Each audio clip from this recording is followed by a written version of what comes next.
After all, if you were married to a private detective, would you let him take a case involving a dangerously beautiful woman who wants a divorce?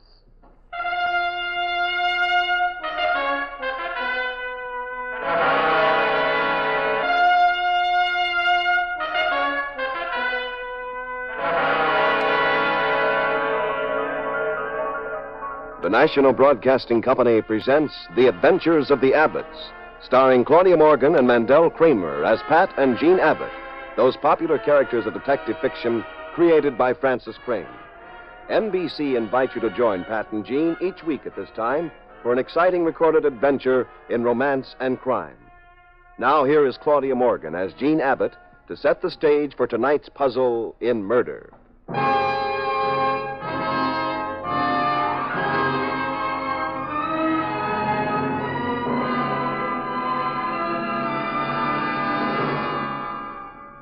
Along San Francisco's amazing, twisted, angular streets, many weird characters come marching into my husband, Pat Abbott's office. Some of them march, that is. Others kind of slide in as though they were hiding from something. The beefy gentleman who came to Pat's office this time was Walter Phillips. Phillips marched in, all right. Very cold, very sure of himself. Well, Mr. Abbott, you've been trailing my wife? Yes, Mr. Phillips. You found grounds for divorce? She's an exquisite woman, Mr. Phillips. Those green eyes. Murder. Suppose we dispense with the irrelevancies. You took this case I took it reluctantly. You see, divorce cases are a bit messy for my taste, but the fee... Well, income taxes hit me hard. You're stalling, Abbott. Now, what's on your mind? I'm stalling because I don't relish these things. I've been half tempted to return your fee and skip the case. And what have you decided? Well, my wife wants a new fur coat for next fall, so she decided. Well, tell me what you know, then. Your wife's been seeing some man. Well, I could have told you that. Is that what you demand a big fee to tell me? Do you know who the man is? Well, who is he? You've heard of the gambler, Julian Stewart? You mean... Mm-hmm. That's it.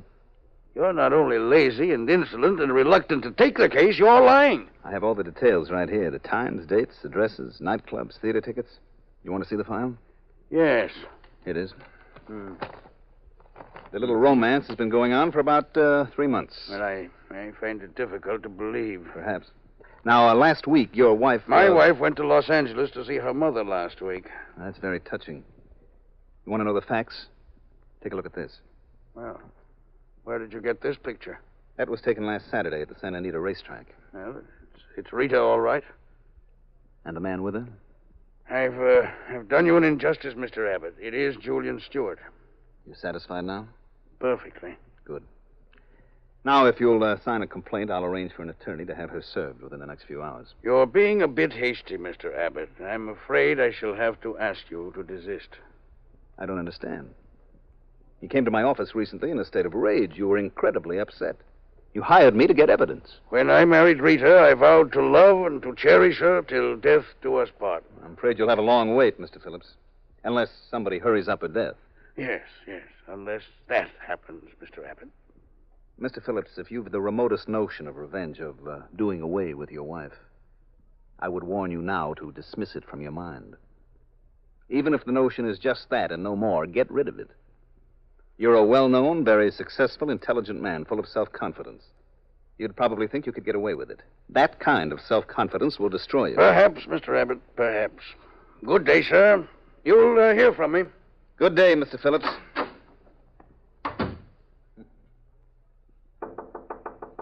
Jean, come in. Oh, Pat, he looked very distracted. He should be, darling. His wife's two-timing him. He getting the divorce? He doesn't want it now. Got good grounds? Well, that depends. What's good grounds? Oh, many things. Like a wife whose husband's so busy being a private detective, he never romances her anymore. Well, come here. I'll fix that.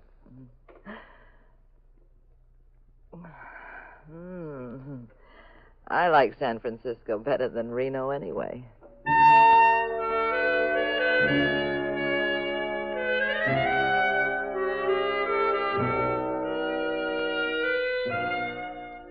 At the Abbott's household, everything was very smooth. At the Phillips palatial mansion outside San Francisco, it was very rough. Walter Phillips had gone from Pat's office directly to his wife's luxurious bedroom. Walter, darling, I didn't think you'd be home this early. Well, I felt I'd been neglecting you, sweetheart. Well, haven't I, Rita? No. It's awfully nice of you to take that attitude, Rita. But let's face it, I haven't given you 1/10 of the attention you deserve. However, from now on, things are going to be different. Are they? You won't have to visit your mother in Los Angeles for lack of something better to do. Oh, incidentally, how is your mother? I've neglected to ask. Oh, why, she's just fine, Walter. Well, that's nice. How did she like the races? The races? Santa Anita. I wasn't there. Funny. I ran into one of my friends today, and he was positive he saw you at the track. Oh, well, one day Mother was busy, so I did go to Santa Anita. You never mentioned it to me. I didn't think you'd care. But, Rita, everything you do interests me. Incidentally, when do you hear from Julian Stewart? Julian? Mm-hmm. Well, I haven't seen him in weeks. Really, darling? Yes, the last time I saw him was 3 or 4 weeks ago. You remember we were all at the 84 Club? You haven't seen him since. No. You're lying, sweetheart. Now, listen, Walter. If there's one thing I detest, it's a liar.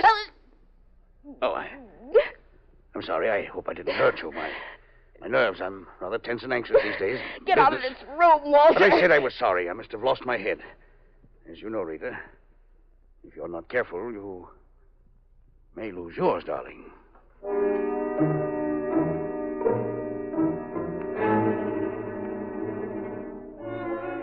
Rita, of course, was lying right in her pretty teeth. She underestimated Walter. After the little quiz program with her husband, she dashed off to see Julian Stewart.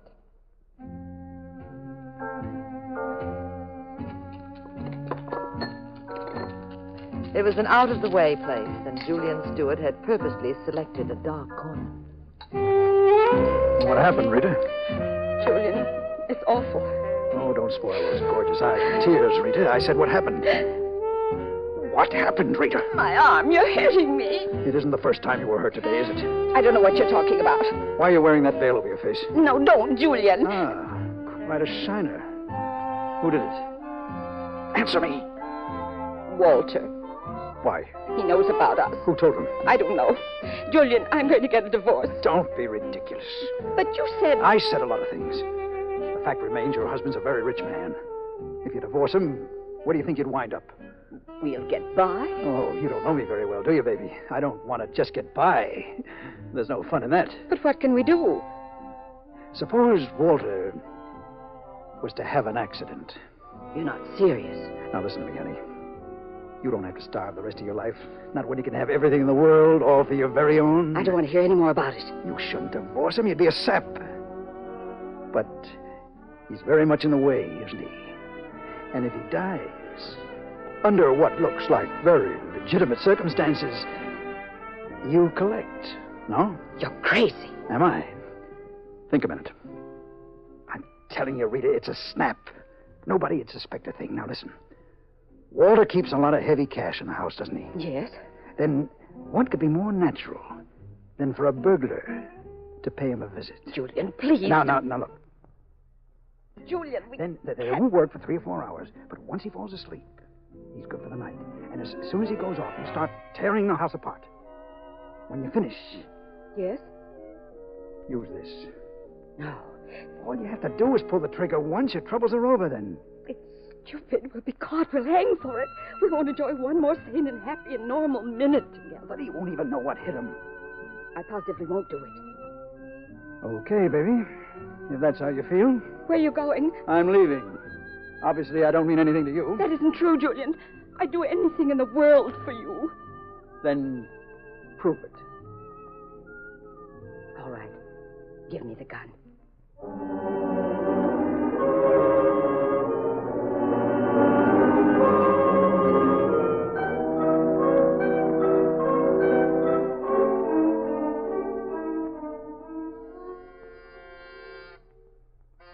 Yes? Hi, Rita. Carl. In person. Well, haven't you got a kiss for your ever-loving brother? Carl, what are you doing here? I thought I'd run over from San Diego and pay you a visit. Why didn't you let me know? I wanted to surprise you. But tonight of all nights, But what's wrong with tonight? You can put me up for the evening, can't you? No. You'll have to go to a hotel. In this 20-room mansion? I don't get it. Oh. You and Walter having trouble again? Don't talk like an idiot. Oh, why are you so nervous? Oh, because you pop in here like this was a boarding house or a motel. How do you know I didn't make other plans for the night? Okay, I'm sorry. Now, calm down. It isn't that important. I'm upset, Carl. Have you got a cigarette? No, I'm just fresh out. Oh, there's a pack in my bag. This one? Never mind, I'll get it. All right, I've already got it. You gals carry messes. Give me that bag. Rita, what were you going to do with I said this? give me that bag. Whose gun is this? None Rita? of your business. Well, I think it is. What were you doing with this gun? I told you it's none of your business. All right, but you can't stop me from guessing. Now, let me tell you one thing, my fine, high-class, reputable sister. You're a very beautiful woman. Irresistible to most men, I guess, and very clever. But you'll never get away with murder, Rita. Practically nobody ever does. You're smart, so just keep remembering. The odds are all stacked against you.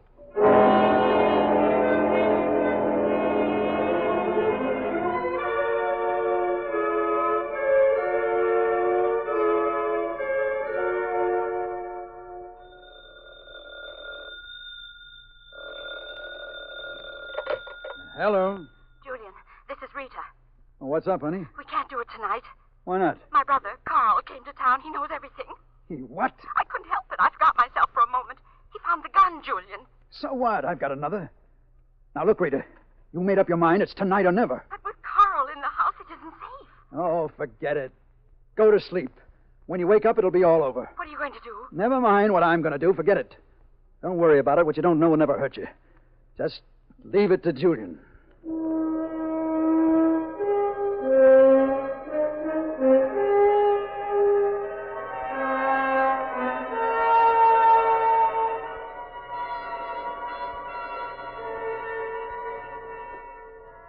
All right, Gene, I've got an hour. Let's have that lunch. Darling, as usual, lunch with your wife will have to be skipped. Hmm? There's a man outside to see you. Saw him as I came in. Oh, who is it? Says his name is Carl Rainey. Well, send him in and read a magazine in the anteroom, darling. I won't be long. Last time you said that, I didn't see you for 2 months. I swear. All right. On one condition, though. You must tell me what Rainey wants. Darling, a private detective who has ethics does not tell his Most wife... private detectives don't have such trusting, loyal, intelligent... talkative, time-wasting wives. Now get out and send him in. Fresh. Step in, Mr. Rainey. Thank you. Well, what can I do for you, Mr. Rainey? I'd like to know how to go about having a person legally committed. Well, that's easy. You go to a lawyer, not a detective. I want someone committed to an insane asylum. Well, then you also need a psychiatrist to examine whoever this is. Well, you see, my sister, she's the one. I'm very sorry. The case doesn't seem to concern a private detective. You're in the wrong office. You want me to recommend a good attorney? I just don't know what I really want, I guess. You see, my sister Rita Phillips. No detective is qualified. Rita Phillips? Mm-hmm. Well, sit right down again, chum. Your brother-in-law came to see me just this morning. What did he want? Oh, we can skip that. That would be divulging a client's conversation. Well, would you help me? Probably not. The whole pitch you've made doesn't sound legit to me. I don't like clients with phony angles. Look, I'm leveling, Mr. Abbott. You've got to believe me. All right, go ahead. Let's try it on for size.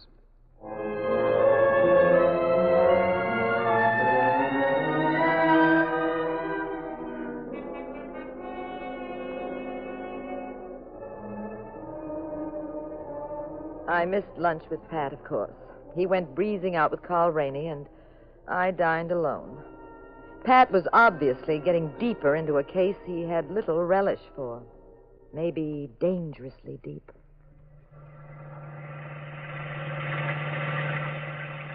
Now, look, Rainey, we've been driving around for over an hour. Where are we going? I'm taking you to my sister's house. You told me that, but where does she live? Mexico City? Oh, now listen, Abbott. No, you try doing a little listening, just for a change. You know, this ride hasn't been a total loss. I've been doing a little thinking. Have you? Mm-hmm. Your sister is playing around with a man named Julian Stewart. That's a lie. Now, you know better. So you must have come to my office for only one reason. You want to establish the fact that she's not responsible in case anything should happen. What are you talking about? Well, let's assume, just for the sake of argument, that your sister commits a murder. I guess I hit the jackpot, hmm? What are you stopping here for? I want to hear every word of this. Go on, Abbott. You were saying? I was saying merely that if your sister Rita murdered someone, it would be awfully helpful if you could prove that you had consulted a responsible person before having her committed to an insane asylum. A jury, in that case, might never find her guilty of murder in the first degree. Hmm? There'd be considerable question about her sanity. That casts extreme doubt on convicting her. She did not know, as they say in legal psychiatry, the nature and quality of her act. That gets us into the intriguing area of lunacy and homicide. And that's quite a clever theory, Abbott. It's more than just that, Rainey. It's your gimmick. And it's in operation. Suppose it is. What do you propose to do about it? Give the victim ample notice.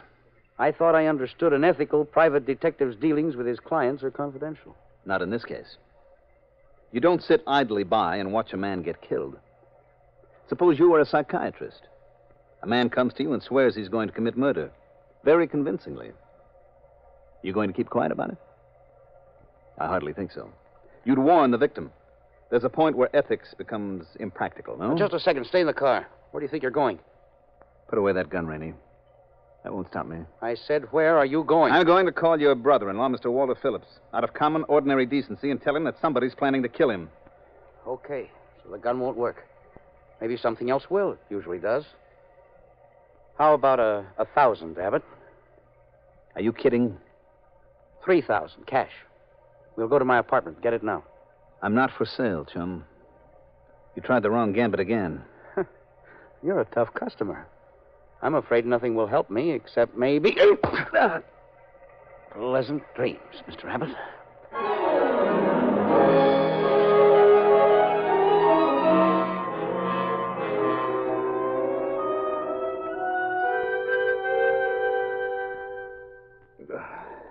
All right, Pat. Take a swig of this. No. That's enough. Oh, go on, darling. It won't hurt you. Oh.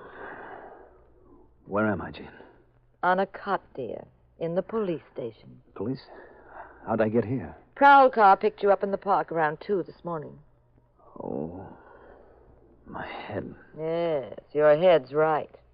The doctor worked quite a while on that noggin of yours. What happened, Pat? Rainey threw me a curve. Carl Rainey? Mm-hmm. Darling, remember when he came to my office and we had to skip eating together? He a client? You make a deal with it? Well, sort of.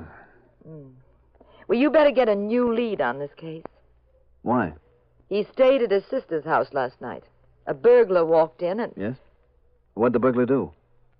He blew Carl Rainey's brains out.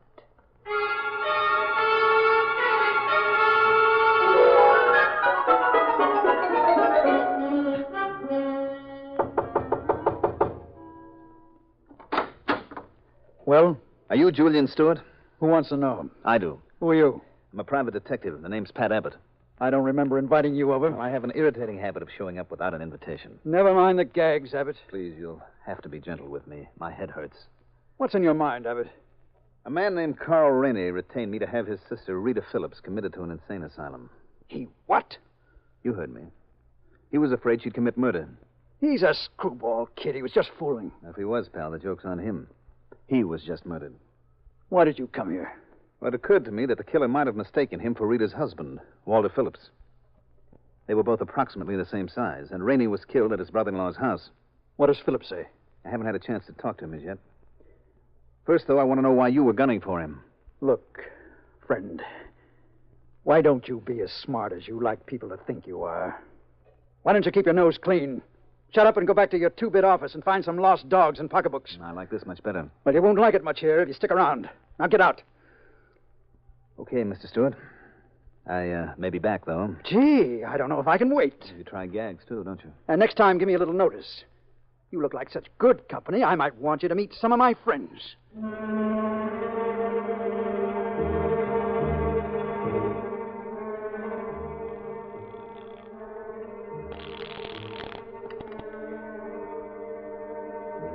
Hello? Rita, this is Julian. What do you want? Was Pat Abbott over to see you? No. He probably will be. Now, we gotta get together before it happens. Why? Don't be stupid, so we can cook up a story. I don't want to see you, Julian. Oh, that's funny. You never felt that way before? I do now. You murdered my brother. Shut up! You killed Carl. Now listen. I'll be over to see you in 20 minutes. And if you know what's good for you, you'll be waiting.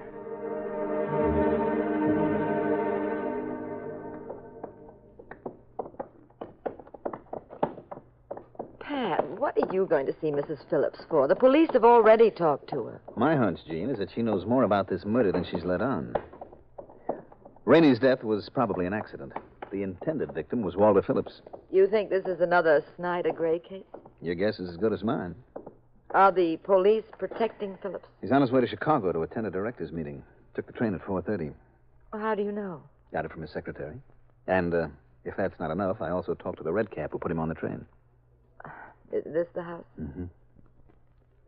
Careful now. Do you think she'll talk to you alone? She'd better. She will. You're the persuasive type. When my wife's with me, I'm persuasive. That's why she's with you. There are all kinds of persuasion a man can use in a woman, and some of them I don't like. Oh, darling, maybe we're wasting time. Doesn't seem to be anybody home. Okay, then. I'll have to open the door. With what? I got keys. How? Oh, I got ways, too. Locksmiths in the neighborhood. Servants. Here we go. Pat, this is housebreaking. Oh, I'm on police business, my dear girl. Trying to solve one murder and stop another one. Man's life is at stake. Here we are. This one does it. Oh. Lovely home. Pat, look. Where? End of the foyer. Is that Rita Phillips on the floor? Yes, it is. Oh, what's wrong with her? It's the late Rita Phillips, Jean. She's dead.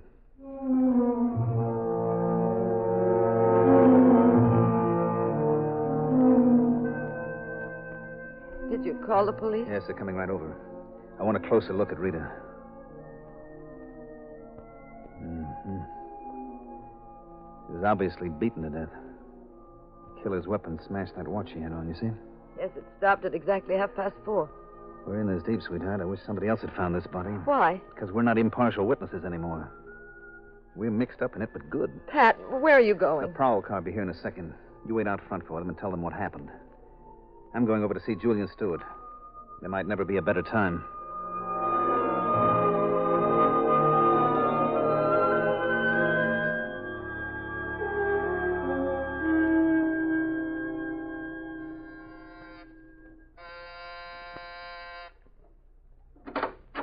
Yes? Hello, Mr. Stewart. I said I might be back. And I said I didn't want you back. I threw you out once. Do I have to do it again? Where were you at 4:30 this afternoon? Why? That happens to be the time Rita Phillips was murdered. Are you kidding? Now, don't waste time playing games, Mr. Stewart. Didn't you know she'd been killed? Better answer that door first. Come in. Good afternoon, gentlemen. Walter Phillips. What are you doing here, Abbott? This is most inopportune. That's a masterpiece of understatement, Phillips. Your secretary told me you were on your way to Chicago. Also, I spoke to a red cap. Yes, I was on the train, but I got off after a few stops. I suddenly remembered that I had unfinished business here. Mm-hmm. Shall I guess what it was? Can you? Sure. You were going to kill Mr. Stewart here. You're quite right. Now tell me, in your expert opinion, would a jury convict me? You're crazy. I don't think so, Stewart. Especially when I'm sure Rita will give evidence in my behalf. Now you're wrong. Your wife won't testify. I know her better, my friend. Yes, but obviously you haven't seen her lately. She's been murdered. What? Rita's been... Oh, no. Yes, it's true. I'm sorry. I just came from your apartment. You're lying. I hardly think so. Who did it? I was just going to ask Mr. Stewart about that, but suppose we ask you first. Me? Why? Because you're the most obvious suspect. Your wife was playing you for a chump. And a man like you would never take that lying down. That's a ridiculous assumption. It would never hold water. Well, then you shouldn't mind supplying all the evidence for the alibi, should you? At 4:30 this afternoon, I was in the dining car aboard train 707. Now, if you'll permit me... Stewart. Oh, why? Give me that gun. Certainly, Mr. Abbott. There you are. Oh, don't waste time examining Julian Stewart. I'm an excellent shot. I shan't fight you at all, as you can see. I handed you my gun. Any jury will agree I had ample justification to kill him. Surely. And I will go scot-free. Maybe. There's just 2 other items. You also killed your wife and Carl Rainey. What? In those instances, Mr. Phillips, the jury will believe me, not you.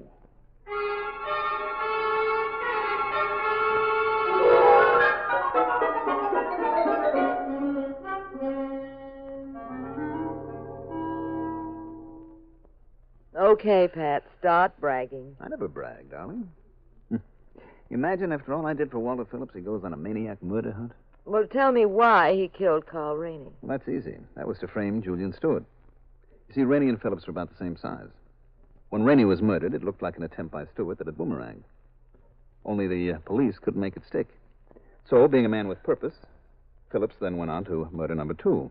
His wife? Mm-hmm. His wife. The lovely, green-eyed would-be divorcee. Oh, she was really... Yes, darling. Well, never mind what she was. Just explain the case, you wolf. Well, you see, the police couldn't help but believe then that Stewart had killed Carl Rainey by accident. And then done away with Rita to shut her mouth. Yes, Pat, but what put you on the right track? Well, Phillips pretended the murder of his wife was news to him. Yet, without ever being told when she died, he was ready with his alibi for the exact time. I see, but didn't she die at 4:30? No? No, of course not. Phillips killed her around 2. Then he set the hands of her watch ahead. Oh, darling, nice going. You understand it all now? Yes, I understand everything but one part of it. Oh, and that was? Those green eyes of hers. Pat, Hmm? did they really flip you more than mine? Well, Or is your wife just a worn piece of merchandise lying on a shelf somewhere? Oh, that reminds me. Reminds you of what? Come here. Closer, much closer. That's better. Oh, tired stock, that's what I am. Property you take for granted. Pat, why are you looking at the calendar? The date. Speaking of property, it's time to take inventory.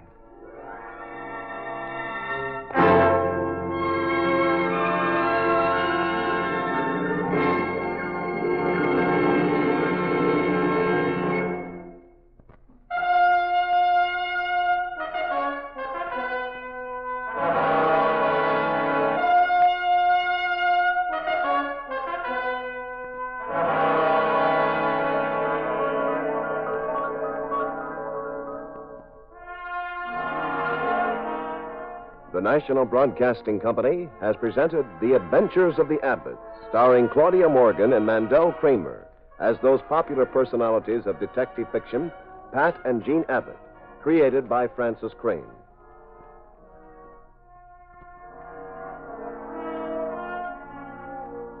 The cast included Louis Van Ruten, Nancy Sheridan, and Chester Stratton. The Adventures of the Abbotts was written by Howard Merrill. Original music composed and conducted by Dewey Bergman. Produced by Ted Lloyd and Bernard L. Schubert. Directed and recorded by Harry Frazee. This is Wayne Howell speaking. Next week, same time, same station. Another exciting adventure in crime with Pat and Jean in The Adventures of the Abbotts.